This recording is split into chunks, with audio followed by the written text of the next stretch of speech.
చక్కని దివ్యమైనటువంటి వాక్యాన్ని మనము ధ్యానం చేద్దాం. వాక్యం మీద మనసు ఉంచాలి.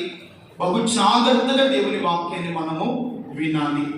చూడండి, పరిశుద్ధ గ్రంథమైన బైబిల్లో నుండి మత్తయి సువార్త 11వ అధ్యాయము మూల వాక్యముగా చదువుకున్నాం. మత్తయి సువార్త 11వ అధ్యాయము 28వ వాక్యాన్ని చదువుకున్నాం. ప్రయాసపడి భారం మోస్తున్న సమస్త జనులారా, నా యొద్దకు రండి, నేను మీకు విశ్రాంతిని కలుగ చేయుదును. నేను సాత్వికుడును,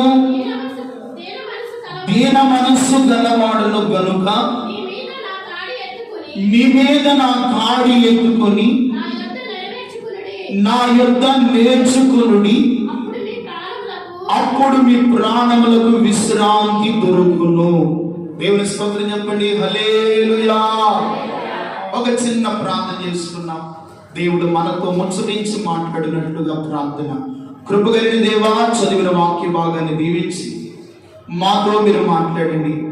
నిలబడిన నీ సేవకుడు బలహీనుడు కనుక నీ బిడ్డలకు అర్థమయ్యే రీతిలో మీరు మాట్లాడి మహిమ పొందమని, వినగలిగిన చెవిని గ్రహించే హృదయము, వాక్యానుసారమైన జీవితం నాకును నీ బిడ్డలకు ప్రసాదించమని యేసు నామమున ప్రార్థిస్తున్నాను తండ్రి. ఆమేన్. హల్లెలూయా. చాలా జాగ్రత్తగా కొద్ది నిమిషాలు వాక్యం మీద మనసు ఉంచుదాం. ఇందాక చెప్పుకున్నాం కదా, తన భక్తులందరికీ ఇదియే ఘనత. ఏది ఘనత? వారి చేతిలో ఏముంది? రెండంచులు కలిగిన ఖడ్గం ఉన్నది. ఏమిటంట? రెండంచులు కలిగిన ఖడ్గము అంటే కత్తి కాదు. ఇదిగో దేవుడు మనకి ఇచ్చిన పరిశుద్ధ గ్రంథమైనటువంటి బైబిల్. దేవుని స్తోత్రం కలుగును గాక. ఎంతమంది బైబిల్ తెచ్చారు? చేతులు చూపించండి. మీకు బైబిల్ లేదా? బైబిల్ లేని వాళ్ళు ఎవరు? అయ్యా పౌను అస్తా బైబిల్. తన భక్తులకు ఘనత ఏమిటి?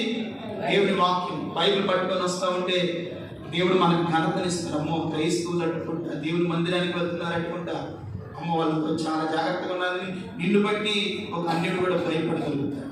తన భక్తులందరికీ ఘనత దేవుని వాక్యమే. హల్లెలూయా. కనుక దేవుని వాక్యాన్ని పట్టుకొని దేవుని సన్నిధికి రావడానికి ఎన్నడూ కూడా మనం సిగ్గుపడకూడదు. సిగ్గుపడవలసిన విషయాలు సిగ్గుపడాలి. సిగ్గుపడని విషయాలు ధైర్యముగా దేవుని వాక్యాన్ని మనము ప్రకటించవచ్చు. ఆ వాక్యాన్ని చేతితో పట్టుకొని ఆ వాక్యము నువ్వు మోయగలిగితే ఆ వాక్యమే నిన్ను మోస్తూ ఉంటుంది. హల్లెలూయా. వాక్యాన్ని మోస్తే వాక్యం మనల్ని ఏం చేస్తుంది? అది మోస్తుంది. కాబట్టి కొద్ది నిమిషాలు దేవుని వాక్యాన్ని మనం విన్నాం, చదువుకున్నాం కదా. ప్రయాసపడి భారం మోయిస్తున్న సమస్త జనులారా, నా యొద్దకు రండి, నేను మీకు విశ్రాంతిని కలుగ చేయుదును. నేను సాత్వికుడను, దీన మనస్సు గలవాడును కనుక మీ మీద నా కాడి ఎత్తుకొని నా యొద్ద నేర్చుకొనుడి, మీ ప్రాణములకు విశ్రాంతి దొరుకును. ఈరోజున దేవుని యొక్క నేర్చుకోవడానికి మనం వచ్చాం. ఒక విద్యార్థి స్కూల్కి వెళ్తాడు. ఎందుకు? పాఠాలు నేర్చుకునడానికి, చదువు నేర్చుకునడానికి. ఈరోజున దేవుడు మనకి ఇచ్చిన ఈ ఆలయము పరిశుద్ధమైన ఆలయానికి మనం వచ్చాం. దేవుని వాక్యాన్ని నేర్చుకోవడానికి వచ్చాం. దేవుని వాక్యాన్ని వినడానికి వచ్చాం. దేవుని వాక్యాన్ని విని దాని ప్రకారంగా జీవించడానికి మనం వచ్చాం. దేవుడు అంటున్నాడు, మీ మీద నా కాడి ఎత్తుకొని నా యొద్ద మీరు నేర్చుకుంటే మీ ప్రాణములకు ఏం దొరుకుతుంది? విశ్రాంతి దొరుకును. మీ ప్రాణములకు నెమ్మది దొరుకును. మీ ప్రాణములకు శాంతి కలుగును. నా యొద్ద మీరు నేర్చుకోనండి. దేవుని ఎందుకు మనం నేర్చుకుంటానికి వచ్చాం. దేవుని వాక్యాన్ని ఎంతగా నేర్చుకుంటామో, దేవుని వాక్యాన్ని ఎంతగా మనము ధ్యానిస్తామో, దేవుని వాక్యమే మనల్ని గొప్ప చేస్తుంది. దేవుని స్తోత్రం కలుగును గాక. ఏం చేస్తుంది దేవుని వాక్యము? మనల్ని గొప్ప చేస్తుంది. మీరు నా యొద్దకు వచ్చి నా యొద్ద నేర్చుకుంటే మీ ప్రాణములకు ఏం దొరుకుతుంది? విశ్రాంతి. ఈరోజు నా మానవుడు ప్రయాసపడుతూ ఉన్నాడు, కష్టపడుతూ ఉన్నాడు, రాత్రింబగళ్ళు కుటుంబం కొరకు బిడ్డలను చదివించుకోవాలని, కుటుంబాలకు ఉన్నతమైన ప్రదేశంలో ఉంచుకోవాలని, మంచిదే కాదట్లేదు. అలాగే నువ్వు ప్రయాసపడుతూ నీకు జీవమును, ప్రాణమును, ఒక మంచి ఆరోగ్యమును, ఒక ఆశీర్వాదకరమైన జీవితాన్ని ఇచ్చిన దేవుని ఎన్నడూ కూడా మర్చిపోకూడదు. మానవుడు ఈ భూ సంబంధమైన వాటి మీద మనసు పెడుతున్నాడు. అందుకని కొలస్సీ పత్రికలు అంటాడు 3వ అధ్యాయము 1వ వచనంలో, మీరు క్రీస్తుతో కూడా లేపబడిన వారైతే పైనున్న వాటినే వెతుకుడి. హల్లెలూయా. ఎవరమంట మనము? క్రీస్తుతో కూడా మీరు లేపబడిన వారైతే పైనున్న వాటినే వెతుకుడి. పైన ఎవరున్నారు? దేవుడు ఆయన కుడి పార్శ్వమున కూర్చొని ఉన్నాడు, మన తండ్రి. ఈరోజున మీ ప్రాణములకు విశ్రాంతి, మీ ప్రాణములకు నెమ్మది దొరకాలి అంటే దేవుని ఎదుగు వచ్చి నేర్చుకో, దేవుని మాటను విను. దేవుడు చెప్పినట్లుగా జీవిస్తూ ఉంటే మీ ప్రాణములకు నెమ్మది దొరుకుతుంది. హల్లెలూయా. నీ ప్రాణములకు విశ్రాంతి దొరుకుతుంది. నీకు కావలసినవి దేవుడు ఇస్తాడు. దేవుని ఎదుగు వచ్చి నేర్చుకోకుండా ఈ లోకము వైపు చూస్తూ పైనున్న వాటిని విడిచిపెట్టి భూ సంబంధమైన వాటిని మనం వెతుకుతూ ఉంటే మన ప్రాణములకు విశ్రాంతి దొరుకుతుందండి. ఎంత కష్టపడినా, ఎంత ప్రయాసపడినా, ఎంతగా మనము కుటుంబం కొరకు ఎన్నో శ్రమను వచ్చినా ఒకరోజు అనుకుంటావు, జ్ఞాని అయిన ప్రశ్న అంటాడు, ఇదంతా వ్యర్థమే కదా. సూర్యుని కింద పడుతున్న ప్రయాస ఎంత కూడా వ్యర్థము వ్యర్థము వ్యర్థం అంటున్నాడు. అన్ని వ్యర్థమే. ఈ ప్రయాస అంతా కూడా వ్యర్థమే. వ్యర్థమైన దాన్ని విడిచిపెట్టి మేలైన దాన్ని పట్టుకోండి రండి. ఎవరు కూడా పట్టుకోవట్లేదు. దేవుని ఎందుకు రండి అంటే ఎవరు కూడా దేవుని ఎందుకు రాలేకపోతున్నారు. అందుకని ప్రయాసపడి భారం మోయించిన వారు నా యొద్దకు రండి. యేసయ్య యొద్దకు రండి, ఆయన మీ యొద్దకు వస్తాడు, మీ భారము తొలగిపోవును గాక. ఏమవుతుంది? మీ భారము తొలగిపోతుంది. అందుకనే అదే మత్తయి సువార్త అనుకుంటా 20 మత్తయి సువార్తలోనే చదవండి, 23వ అధ్యాయము 4వ వచనం పట్టుకుంటా. మోయ సఖ్యము కాని భారమైన బరువు కట్టి. ఈ రోజున మోయ సఖ్యము కాని భారమైన బరువు. ఈ రోజున ఎన్నో భారాలు ఉన్నాయి. కుటుంబ భారము, అప్పుల భారాలు, ఆర్థిక భారము, అనారోగ్యం అనే భారము, సమస్యలనే భారాలు లేవా? ఎన్నో భారం. మోయ సత్యము కానీ భారమైన బరువులు కట్టబడి మనుషుల భుజముల మీద వారు పెట్టుదురు కదా అంటున్నారు. వాటిని వేలుతోనైనా వాటిని ఏం చేయాలంట? కదిలించలేరు. మరి నీ భారం ఎలా తోలుతుంది? నీ సమస్యలో, నీ హృదయంలో, నీ గుండెల్లో ఉన్న వేదన, నీ హృదయంలో ఉన్నటువంటి భారము, కుటుంబాన్ని వేదన కలిగినటువంటి బాధని ఈ రోజున మానవుడి జీవితంలో భారాన్ని మోస్తున్నాడు. ఇంకా నేను ఈ భారాన్ని మోయలేకపోతున్నాను. ఇదిగో ఈ భర్తతో ఈ భారాన్ని నేను మోయలేకపోతున్నాను. ఈ బిడ్డల గురించి భారాన్ని నేను మోయలేకపోతున్నాను. బ్రతికితే ఒకటి, చనిపోతే ఒకటి. ఎందుకంటే మోయలేని భారమైన బరువులు మన మీద మోపబడి ఉన్నాయి. భారము తొలగాలి అంటే యేసయ్య నా యొద్దకు రండి. ఆనాడు ఇశ్రాయేలులు ఐగుప్తు దేశంలో ఉన్నారండి.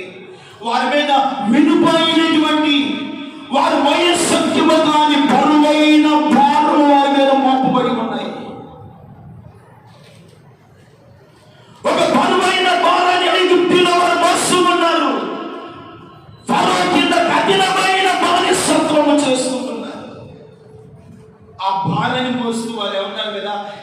మా భారాన్ని విడిపిస్తారో, ఎవరు మమ్మల్ని ఆదుకుంటారో, ఎవరు మా ప్రాణాలకు విశ్రాంతిని ఇస్తారో అని ఆ యెహోవా దేవునికి మొర్ర పెడుతూ ఉన్నారంట. దేవుని స్తోత్రం కలుగును గాక.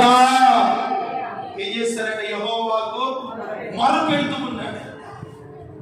వారు మొరపెట్టిన దేవుడు వారి మొర విని ఆయనే దిగి వచ్చాడంట. దేవునికి మహిమ కలుగును గాక. ఆయనే దిగి వచ్చి వారు ఆ వినుప సంఖ్యల్లో నుండి, ఆ వినుప కొలిమిలో నుండి, ఐగుప్తు చెరలో నుండి దేవుడు ఇశ్రాయేలుకు విముక్తిని ప్రసాదించాడు. చప్పట్లు కొట్టి దేవునికి మహిమ కలుగును గాక. ఈ రోజున నువ్వు యేసయ్య ఎదుగు వస్తే, ఆయన ఎదుగు నేర్చుకుంటే, నీ కుటుంబంలో ఉన్నటువంటి ప్రతి భారము, ప్రతి సమస్యలు, ప్రతి కలవరము, ప్రతి శోధన నా దేవుడే తొలగించును గాక. ఆయన తొలగిస్తాడు, విడిపిస్తాడు. నీ ప్రాణముకు దేవుడు ఏమిస్తాడంటే విశ్రాంతిని ఇస్తాడు. దేవునికి మహిమ కలుగును గాక. మన ప్రాణాలకు విశ్రాంతి దొరకాలి అంటే నెంబర్ 1 భయపడడం నేర్చుకోవాలి. ఎవరికి భయపడాలి? దేవునికి భయపడడం నేర్చుకోవాలి.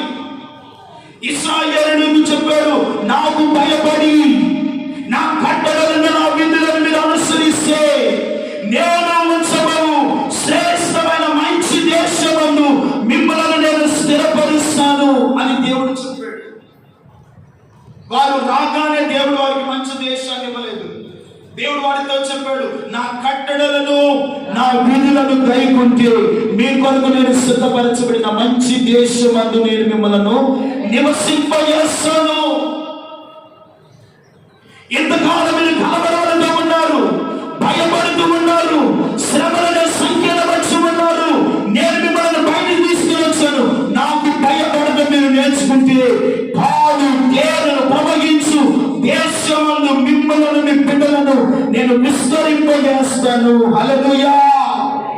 ప్రభు చెప్పాడు, నేను మిమ్మల్ని ఆశీర్వదిస్తాను, మిమ్మల్ని అభివృద్ధి పరుస్తాను. మీ ఫలములు ఆశీర్వాదకరంగా ఉంటాయి. మీరు చెట్లు నాటిన, ఫలములు ఫలించిన ఒక శ్రేష్టమైన ఆశీర్వాదాన్ని మీరు పొందుకుంటారు అని దేవుడు చెప్పాడు. కానీ ఇశ్రాయేలులు ఆయనకు భయపడలేదంట, ఆయన మాటలు వినలేదంట. ఇదిగో మోషే ఎన్నో విషయాలు వారికి నేర్పించిన ఆయన యుద్ధ వారు ఏం చేయలేదంటే నేర్చుకోలేని స్థితిలోకి వెళ్ళిపోయారు. అందుకనే ఇశ్రాయేలులు అరణ్య యాత్రలో ప్రియమైన వారు ఎన్నో మార్లు దేవుని శోధించినప్పటికీ దేవుడు వారిని సంహరించినట్లుగా వాక్యం శ్రమిస్తాం. దేవునికి భయపడలేని స్థితి వారిలో కనబడుతూ ఉంది. ఈ రోజున దేవుని మందిరంలో ఉన్న దేవుని బిడ్డలారా, మన కొరకు దేవుడు ఈ మంచి దేశాన్ని బట్టి దేవుడు ఏం చేయాలంటే మనము స్తుతించే వారమై ఉండాలి. దేవుడిచ్చిన ఆరోగ్యాన్ని బట్టి స్తుతించే వారమై ఉండాలి. దేవుడిచ్చిన ఈ ప్రాణము ఊపిరిని బట్టి దేవుడిని స్తుతించే వారమై ఉండాలి. అందుకనే నా ఎందుకు వచ్చి మీరు నేర్చుకుంటే మీ ప్రాణములకు విశ్రాంతి దొరుకుతుంది. హల్లెలూయా. ఈరోజు ఎవరండి విశ్రాంతిగా నెమ్మదిగా ఎవరు పనుకుంటున్నాడు? పనుకుంటే ఏదో ఒక దిగులు, విచారణ, బాధ, ఏదో ఒక కలవరం, ఏదో ఒక శోధన, ఏదో సమస్య వచ్చి నా మీద పడిపోతున్నట్లుగా ఒక బరువైన భారముతో మనుషుడు జీవిస్తూ ఉన్నాడు. ఎందుకంటే మానవుడు దేవుని యొద్ద భయపడలేని స్థితి, ఆయన ఎందుకు రాలేని పరిస్థితి, ఆయన సన్నిధిలో దేవుని ఆరాధించలేని స్థితిని బట్టే దేవుడు వారి జీవితాలు ఎన్నో కలవరాలు, ఎన్నో భయముల మధ్య మానవుడు జీవిస్తూ ఉన్నాడు. అందుకని ద్వితీయోపదేశ కాండము 4వ అధ్యాయము 10వ వాక్యాన్ని చదువుకుంటే 10వ వాక్యము, నిలిచి ఉండుము, నా యొద్దకు ప్రజలను కూర్చుము, వారు ఆ దేశమందు బ్రతుకు దినములన్నీ నాకు భయపడ నేర్చుకొని తన బిడ్డలకు నేర్పునట్లు వారికి నా మాటలను నేను విడిపించేదను అని అంటున్నాడు. ఎక్కడికి కూర్చోమన్నాడు? వారందరినీ హోరేబులోనికి, నీ దేవుడని యెహోవా సన్నిధిలో వారు నిలిచి ఉండమని చెప్పు. ఎక్కడ నిలిచి ఉండమంటున్నాడు? హోరేబు దేవుని సన్నిధిలో వారిని నిలిచి ఉండుము. నేను వారితో మాట్లాడేదను, వారు నా యొద్ద నాకు భయపడటం వారు నేర్చుకోవాలి. దేవునికి భయపడటం ఏ బిడ్డలైతే నేర్చుకుంటారో ఆ కుటుంబము క్షేమముగా ఉంటుందండి. ఆ కుటుంబము నెమ్మదితో ఉంటుంది. ఆ కుటుంబంలో కలవరాలు ఉండవు.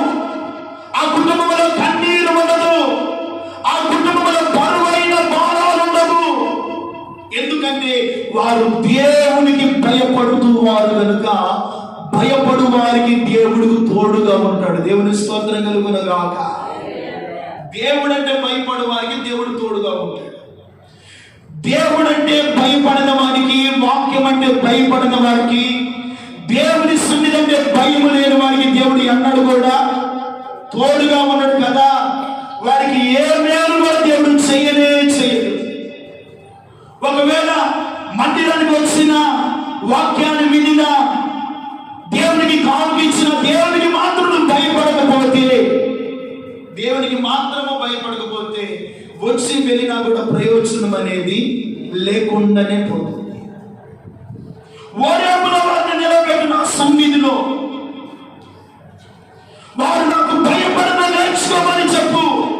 వారు నేర్చుకొని అన్నా వారి కుమారులకును వారి బిడ్డలకు నేర్పునట్లు. నువ్వే నేర్చుకోకపోతే మనం ఏం నేర్పిస్తామని మన బిడ్డలకు? మన బిడ్డలకు ఏమి బోధించగలుగుతాం? వారిని ఏ రీతిగా దేవుని ఎదుగు నడిపించగలుగుతాం? నీ పవిత్రమైన ప్రవర్తన బట్టే కదా. వాక్యము లేకుండా నీ భార్యల నడవడి వలన నీ మందిరానికి ఎవరు వస్తారంట? నీ భర్తలు వస్తారు, నీ బిడ్డలు వస్తారు, నీ ఇంటి వారు దేవుని ఎదుగు వస్తారు. ఈ రోజున వారు దేవుని ఎదుగు రావడం లేదంటే నీలో దైవ భయం అనేది లేదు. ఏం లేదు? దైవ భయం అనేది నీలో లేదు. దేవునికి భయపడే లక్షణాలు నీకు లేవు. ప్రియమైన వారులారా, శ్రావకుడిగా నేను చూడకపోవచ్చు, ఎవరు చూడకపోవచ్చు, ఆకాశం అందరి దేవుడు నరులను పరిశీలిస్తూ ఉన్నాడు. ఎవరిని పరిశీలిస్తున్నా? నరులను పరిశీలిస్తూ ఉన్నారు. నువ్వు మాట్లాడే మాటను, నువ్వు కూర్చున్న విధానము, నువ్వు నడిచే నడక, నువ్వు పలుకునే పడకను దేవుడు పరిశీలిస్తా ఉన్నాడు. ఇంకా ఆయన మందిరానికి వస్తే ఆయన భయపడకపోతే ఏ ఆశీర్వాదాన్ని పొందుకుంటామండి? ఏ దీవెన నీకు కలుగుతుంది? నీ ప్రాణాలకు విశ్రాంతి ఎక్కడ దొరుకుతుంది? అందుకని ఓరేపులో నా సన్నిధిలో వారిని నిలవబెట్టు. ఈరోజు నా దేవుడు ఆయన మందిరములో మనల్ని సమకూర్చి మనతో మాట్లాడుతున్నాడు. ఇదిగో, మీరు నాకు భయపడటం నేర్చుకునండి. అవి మీ బిడ్డలకు మీరు నేర్పించండి. దేవుడు అంటే మనము భయపడుతూ మన బిడ్డలకు ఏం చేయాలి? దేవుడు అంటే భయభక్తులు నేర్పించాలి. దేవుని సన్నిధి అంటే భయం నేర్పించాలి. దేవుని వాక్యము పట్ల వారికి విధేయత నేర్పించాలి. ఈరోజు నాటి వారమైన మనం ఇంటి దగ్గర ఉండకూడదు. మనము సిద్ధపడి దేవుని మందిరంలోకి వెళ్ళాలి. ఆయన సన్నిధిలో కూర్చొని దేవుని మాటలు వినాలి. ఆయన మాటలు విన్నప్పుడే మన ప్రాణములకు, మన కుటుంబానికి మేలు కలుగుతుంది. హల్లెలూయా! ఏం కలుగుతుంది? మేలు కలుగుతుంది అని చెప్పి మన బిడ్డలు కూడా మన వెంట తీసుకొని దేవుని సన్నిధికి రావాలి. నువ్వు దేవుని సన్నిధిలో వచ్చి నీ బిడ్డల ఇంటి దగ్గర కూర్చొని కాలక్షేపము చేయడానికి కాదు, దేవుని సన్నిధికి వస్తూ నీతో పాటు నీ బిడ్డలను తీసుకొని రావాలి. నువ్వు భయభక్తులు కలిగి ఉంటే, భయభక్తులు కలిగిన తల్లిదండ్రులు వారి బిడ్డలను దేవుని సన్నిధికి తీసుకొని వస్తారండి. దేవుని సన్నిధిలో కూర్చొని పెడతారు. దేవుని మాటలు వారికి వినిపిస్తారు. దేవుని స్తోత్రం కలుగును. ఈరోజు అనేక మంది యవనస్తులు పాడైపోవడానికి గల కారణం ఏమిటో తెలుసా? వారిని ఇంటి దగ్గర కూర్చోబెట్టి, వారికి ఒక సెల్ ఫోన్ ఇచ్చి, వారికి ఒక టీవీ ఏర్పాటు చేసి, దేవుని సన్నిధికి రాకుండా వారు ఏం చేస్తున్నారో నీకు తెలియదు. వారు విశ్వవిడిగా ఏం చేస్తున్నారో, లోకం వైపు ఏ జీవితాన్ని జీవిస్తున్నారో నీకు తెలియదు. ఈరోజు అందుకే అనేక యవనస్తులు పట్టణ స్థితిలోకి వెళ్ళిపోతున్నారు, చిన్న వయసులోనే కాలక్రమంలో కలిసిపోతూ ఉన్నారు. కారణము దేవునికి నువ్వు భయపడుతూ నీ బిడ్డలకు దేవుని యందు భయభక్తులు కలిగి ఉండటం వారికి ఏం చేయాలంట? నేర్పాలి. దేవుని సన్నిధికి వారిని తీసుకొని రావాలి. దేవుని మాటలు వారు విడిపిస్తుంటే యవన కాలమందు వారి పాదములు కుడి ఎడమలకు తొలగిపోకుండా దేవుని వాక్యము వారిని స్థిరపరుస్తగలుగుతుంది. దేవుని స్తోత్రం కలుగునుగాక. దేవుని వాక్యం వారిని స్థిరపరుస్తుంది. దురాభిమాన పాపములో పడిపోకుండా దేవుని వాక్యము వారికి కాపుదలిస్తుంది. యోసేపు యవనస్తుడేనండి, పడిపోలేదు. ఎందుకంటే యోసేపులో దేవుని వాక్యము ఉన్నది. దేవుని స్తోత్రం కలుగునుగాక. ఏముంది యోసేపులో? దేవుని వాక్యము ఉంది. అంటున్నాడు, ఇంత గొప్ప దుష్కార్యము చేసి నా దేవునికి విరోధముగా నేను పాపము చేయను చాలను అని తప్పించుకొని పారిపోయాడండి. పారిపోయిన దేవుడు విడిచిపెట్టాడా? సరసాలు వచ్చినాయి, శ్రోతలు వచ్చినాయి, శ్రమలు వచ్చినాయి. ఇదిగో ఏ పరిస్థితుల్లో ఉన్నాడో ఆ పరిస్థితి నుండి దేవుడు బయటకు తీసుకొని వచ్చి ఒక గొప్ప ప్రధానమంత్రిగా ఆశీర్వదించాడు. హల్లెలూయా! గొప్ప ప్రధానమంత్రిగా ఆశీర్వదించాడు. యవన కాలమందు తన జీవితాన్ని కాపాడుకున్నాడు, తన అడుగులు స్థిరపరుచుకున్నాడు, దేవుని మీద ఆనుకున్నాడు. ఈ రోజున నీవు కూడా దేవునికి భయపడడం నేర్చుకుంటే, వినండి దేవుని బిడ్డలారా, నా వైపు చూడండి, దేవునికి భయపడడం నేర్చుకుంటే మీ కుటుంబాలు దీవించబడతాయి, మీ కుటుంబంలో సమాధానం ఉంటుంది, మీ కుటుంబంలో శాంతి కలుగుతుంది, మీ ప్రతి అవసరత దేవుడు తీరుస్తాడు. అందుకని దేవునికి భయపడడం మనం మొదటిగా ఏం చేయాలంట? నేర్చుకోవాలి. వారిని ఓరేపులోనికి ఎందుకు పిలిచాడంటే, నా సన్నిధిలోకి మీరు వస్తే నా యందు భయభక్తులు కలిగి ఎలాగూ నేర్చుకోవాలో నేను మీకు నేర్పిస్తాను. మీరు ఎలాగూ నడవాలో నేను నేర్పిస్తాను. మీ మార్గాలు ఎలా ఉండాలో నేను మీకు బోధిస్తాను. మీరు విని వాటిని ఏం చేయాలంటే మీ బిడ్డలకు నేర్పించాలి. కింద వచ్చిన కూడా చదవమ్మా.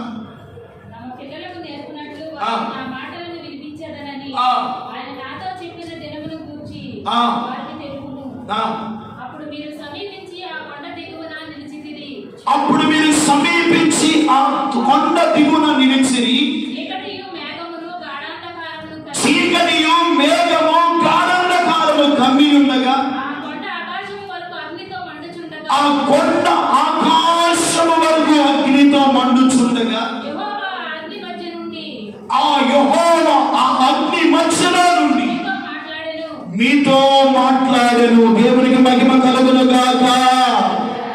ఆ అగ్ని మధ్యలో నుండి ఇశ్రాయేలుతో మాట్లాడాడు, మోషేతో మాట్లాడాడు, ఆయన ప్రజలతో మాట్లాడాడు. ఈరోజు మన దేవుడు ఎవరంటే దహించు అగ్ని అయి ఉన్నాడు.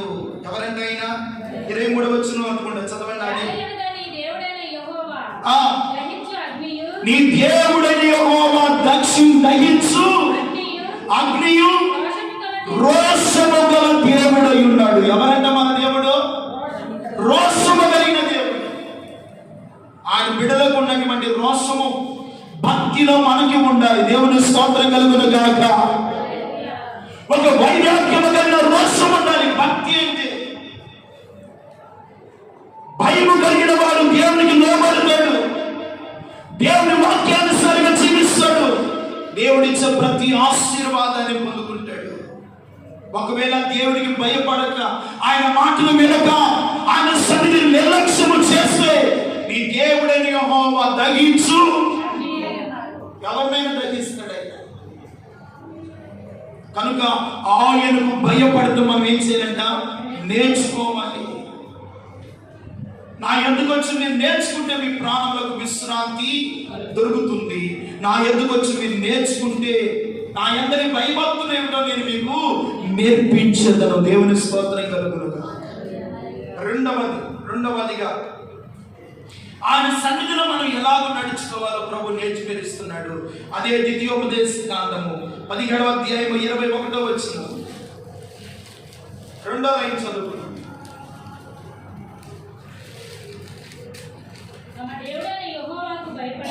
తమ దేవుడైన యెహోవాకు భయపడి ఈ ధర్మశాస్త్ర వాక్యములన్నిటినీ ఈ కట్టడలను అనుసరించి నడువ నేర్చుకొనుట తాను బ్రతుకు దినములన్నిటను ఆ గ్రంథమును చదువుచూ ఉండవలెను. దేవుని స్తోత్రం కలుగును గాక. వారు బ్రతుకు దినములన్నిట ఆ గ్రంథమును చదువుచూ ఉండవలెను. నేను నేర్పించే కట్టడలను వారు అనుసరించి నడవటం నేర్చుకున్నట్లు ఆయన కట్టడలను అనుసరించి నడువ నేర్చుకోవాలి. ఆయన కట్టడలను ఏం బోధిస్తున్నాయి? దేవుని వాక్యం ఏం చెప్తుంది? దేవుని వాక్యం ఎలాగో బ్రతకమంటుంది? దేవుని వాక్యములో ఏ రీతిగా పరిశుద్ధంగా నడవమంటున్నాడు? ఏ రీతిగా ఆయన మార్గంలో నడుచుకోమంటున్నాడు? అలాగూ దేవుని మార్గంలో మీరు నడుస్తూ ఆ గ్రంథమును మీరు ఎల్లప్పుడూ చదువుతూ ఉండాలి. దేవుని వాక్యాన్ని ప్రతిరోజు మీరు చదువుతూనే ఉండాలి. దేవుని వాక్యాన్ని ఉదయాన్నే లేచి చదవాలి. దేవుని స్తోత్రం కలుగును గాక. ఉదయాన్నే లేచి దేవుని వాక్యాన్ని చదవాలి. ఉదయాన్నే లేచి దేవునికి ప్రార్థన చేయాలి. ఆ దినము కావలసిన కాపుదల దేవుడు మీకు అనుగ్రహించును గాక. దేవుని వాక్యాన్ని చదవాలి. దేవుని వాక్యము చదివి ప్రార్థించిన తర్వాతే నువ్వు పనికి వెళ్ళాలి. అది ఉద్యోగమైన, అది వ్యాపారమైన, నీ ఇంట్లో పనైనా మొదటిగా లేచి దేవునికి ప్రార్థన చేసి ఒక అధ్యాయమైన దేవుని వాక్యాన్ని చదవాలి. దేవుని వాక్యాన్ని మీరు చదువుతూ ఉండాలి. అలాగ వాక్యాన్ని చదువుతూ ఉంటే ఆయన సన్నిధిలో ఎలాగ నేర్చుకోవాలో దేవుడే నీకు బోధిస్తాడు. హల్లెలూయా. దేవుడు నీకు బోధిస్తాడు. ఆయనకు భయపడటం ఎలాగో నేర్పిస్తాడు. ఆయనకు ఎలాగూ నడిస్తే ఆయన ఇష్టపడతాడు అలాగ నేర్పిస్తాడు. ఆయన ఎంత ఏ మేలు, ఏ ఆశీర్వాదము, ఏ దీవెన పొందుకోవాలో దేవుడు నీకు నేర్పిస్తాడు. కనుకనే దేవుని బిడ్డలారా, ఈ రోజున మీ ప్రాణాలకి విశ్రాంతి లేకుండా, నెమ్మది లేకుండా, ఇగో శాంతి సమాధానం లేకుండా, రోగముతోను, బలహీనతోను, శాపముతోను, దరిద్రంతో ఉండడం దేవుని ఉద్దేశము కాదు. దేవుని ఉద్దేశము కాదు. ఆ పరిస్థితుల నుండి విడిపించాలని ప్రభు అన్నాడు. మీరు నా యొద్దకు రండి, నా యొద్ద నేర్చుకోనండి. మీ ప్రాణములకు కావలసిన నెమ్మది, మీ ప్రాణములకు కావలసిన క్షేమము, విశ్రాంతిని నేను మీకు అనుగ్రహిస్తాను అంటున్నాడు. దేవుని స్తోత్రం చెప్పండి. ఆయన అనుగ్రహిస్తాడు. ఆయన అనుగ్రహించాలంటే ఒకటి ఆయనకు భయపడడం నేర్చుకోవాలి. రెండవది ఆయన సన్నిధులైన కట్టడలను నడువ నేర్చుకోవాలి. ఆయన కట్టడలను విని నడువ నేర్చుకోవాలి. ఈ గ్రంథ వాక్యములను ఎల్లప్పుడూ మీరు చదువుతూ ఉండాలి. వాక్యాన్ని చదువుతూ ఉండాలి. వాక్యాన్ని చదివినప్పుడే ఆ వాక్యము మన పాదములకు దీపముగా ఉంటుంది, మన త్రోవకు వెలుగుగా ఉంటుంది. ఆ వాక్యము చీకటిలోను, మరణకాలములో ఆ వాక్యము ప్రకాశిస్తూ ఉంటుంది. దేవుని స్తోత్రం కలుగును గాక. ఈ లోకములో నువ్వు ఎటువైపు వెళ్తున్నా దేవుని వాక్యము నిన్ను కాపాడుతుంది. దేవుని స్తోత్రం కలుగును గాక. దేవుని వాక్యము నీ కుటుంబానికి ఒక శ్రేష్టమైన కవచముగా ఉంటుంది. అందుకనే ఎఫెసీ పత్రికలు అంటాడు 6వ అధ్యాయములో 10వ వాక్యములో, తుదకు ప్రభు యొక్క మహాశక్తిని బట్టి ఆయన ఎదుట మీరు బలవంతులై ఉండండి అన్నట్టు చదవండి. మీరు అపవాది తంత్రములను ఎదిరించినట్లు శక్తివంతులగునట్లు దేవుడిచ్చు సర్వాంగ కవచమును ధరించుకొని చంపలవద్దు. దేవునికి మహిమ కలుగును గాక. ఏ తంత్రం? సాతాను వేసే తంత్రాలు ఉన్నాయి. లోకములో ఎన్నో తంత్రాలు, ఎన్నో మాంత్రిక యుద్ధులు ఉన్నాయి. ఆ తంత్రాలన్నీ యేసయ్య జీవము గల దేవుని వాక్యము ఎదుట ఏ తంత్రము పని చేయదు, ఏ తంత్రం పని చేయదు. అందుకని మీరు ఈ లోక సంబంధమైన తంత్రములను ఎదిరించినట్టు ఎలా నిలబడాలంట? శక్తివంతులుగా నిలబడాలి. దేవుడిచ్చి వాక్యం అనే ఖడ్గమును చేత పట్టుకొని సర్వాంగ కవచమును ధరించుకొని ఆయన ఎదుట మనం నిలబడాలి. దేవుని స్తోత్రం కలుగునుగాక. ఆయన ఎదుట నువ్వు నిలబడితే సాధారణుడు అనంత దూరం ఉండగానే నిన్ను చూసి గడగడలాడిపోతాడు. అమ్మో, ఈ బిడ్డలో దేవుని శక్తి ఉన్నది, దేవుని ప్రార్థన ఉన్నది, ఈ ఇంటిలో దేవుని అభిషేకం ఉన్నది. హల్లెలూయా. ఏ ఇంటిలో దేవుని శక్తి, దేవుని ప్రార్థన, దేవుని అభిషేకం ఉంటుందో ఆ ఇంటిలోనికి సాధారణుడు రాలేడు. దేవుని స్తోత్రం కలుగును గాక. అపవాది క్రియలు పని చేయలేవు, అపవాది క్రియలు పని చేయలేవు. నేను మంగళవారం రోజు మన శారమమ్మ మనవరాలు అమృత 17 సంవత్సరాలు ఏమన్నా పెట్టా పద్మాటి వాళ్ళ కుమార్తె ఇంట్లో ప్రార్థన చేస్తూ ఉన్నాం, ఎక్కి ఏడుస్తూ ఉంది. ప్రార్థన చేస్తూ ఉంటే పడిపోయింది. మరలా ఇంటికి వెళ్ళారు. ఆ రోజు మొదటి రోజే మరలా సాతాను పట్టి ఏదో కాలు నొప్పులు గీలు నొప్పులు అంటుందని ఇక దేవుని సన్నిధిలో తీసుకొచ్చి అంకులు ఆంటీ మేము దేవుని సేవకులు అందరూ కూర్చొని ప్రార్థన చేస్తాం. ప్రార్థన చేయగానే ఆ దురాత్మ బయటకు వచ్చి ఆ ఇంట్లో ప్రార్థన లేదు, అందుకే నేను వచ్చాను, నేను సాంబయ్యని ఫలానా వ్యక్తిని అని చెప్పింది. వాళ్ళ ఇంట్లో ఉన్న పేర్లని వరుసగా చెప్పింది. సాతానుడే చెప్పాడు ఇంట్లో ఏమి లేదంటే ప్రార్థన లేదు, అందుకే ఈ బిడ్డను ఆవరించాను. ఏ సైతాన ఆవరించిన ఈ బిడ్డల విడిచి నువ్వు పోవాలి అని బలముగా ప్రార్థించాం. నిశ్చయముగా ఆ బిడ్డలో ఉన్న దురాత్మను దేవుడు పారదోలేడు. దేవునికి మహిమ కలుగును గాక.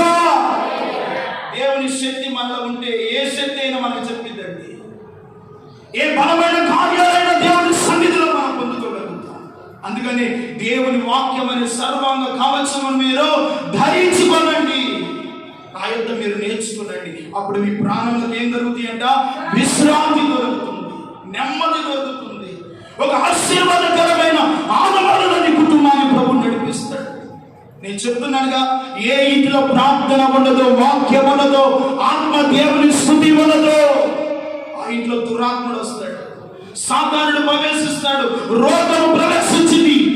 ప్రవేశించుకొని ఉండాలి అంటే ప్రతి అరుణోదయమును లేచి నీటి వారి క్షేమము కొరకు, నీ కుటుంబ కాపుదల కొరకు ప్రార్థన చేస్తే ఆ ప్రార్థన నీ కుటుంబానికి కవచముగా దేవుడుగాక. ఆ ప్రార్థన మీరు ఒకసారి ఆ ప్రార్థన వేసుకోవాలి. ఏ కుటుంబం చుట్టూ కంచి వేస్తున్నట్లుగా నా బిడ్డల చుట్టూ నీ కంచి ఉండాలయ్యా, నా కుటుంబం చుట్టూ నీ కంచి ఉండాలయ్యా అని దేవుని స్థితిలో ప్రార్థన చేయాలి. అప్పుడు దేవుడు కావలసిన కాపుదల, ఒక ప్రొటెక్షన్ దేవుడు నీ కుటుంబానికి ఇస్తాడు. దేవుడు మూడవదిగా చెప్పి నేను ముగిస్తున్నాను త్వరగా. హెబ్రీ పత్రిక 5వ అధ్యాయము 8వ వాక్యము. ఆయన కుమారుడై ఉండి తాను పొందిన శ్రమల వలన విధేయతను నేర్చుకున్నాడు. ఏం నేర్చుకున్నాడు? యేసయ్య శ్రమ పొందుతూ ఉన్నాడు, విధేయత నేర్చుతూ ఉన్నాడు. ఇదిగో ఈ రోజు నువ్వు పడుతున్న శ్రమ